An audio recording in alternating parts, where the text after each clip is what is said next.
வணக்கம். வழக்கமாக தேர்தல் வந்தால் அரசியல்வாதிக்கு தான் எம்எல்ஏ பதவி கிடைக்குமா, எம்பி பதவி கிடைக்குமான்னு சொல்லி கட்சி தலைமை அலுவலகத்துக்கு படையாக எடுப்பாங்க, அலைவாங்க. இப்போ ட்ரெண்டு மாறிடுச்சு. வாக்காளர்களுக்கெல்லாம் புது சோதனை என்னன்னா, ஓட் லிஸ்ட்டில் பேரை சேர்த்த முடியுமா, நமக்கு வாக்காளர் பதவி கிடைக்குமா அப்படின்ற ஒரு டென்ஷன் வந்துருச்சு. இந்த நேரத்தில் அண்ணன் எடப்பாடி அவர்கள் இதை ஆதரித்து அறிக்கை விட்டு பயங்கர இன்னும் டென்ஷன் ஏற்றி விட்டுட்டார். திமுக மற்ற கூட்டணி கட்சியை எதிர்த்து போராட்டம் நடத்தும் போது இவர் அது சிறப்பான திட்டம்னு சொல்கிறார்.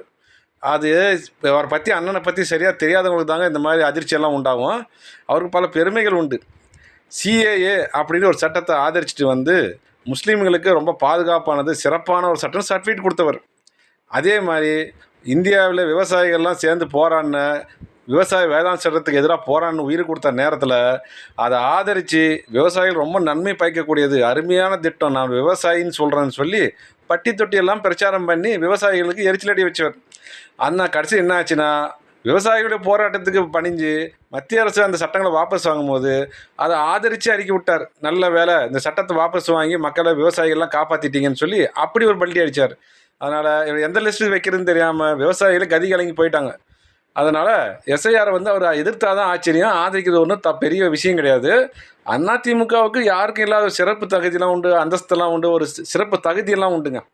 அது என்னன்னா, எமர்ஜென்சியை காங்கிரஸ் தவிர்த்து ஆதரித்த ஒரே இயக்குனா அது அதிமுக தான்.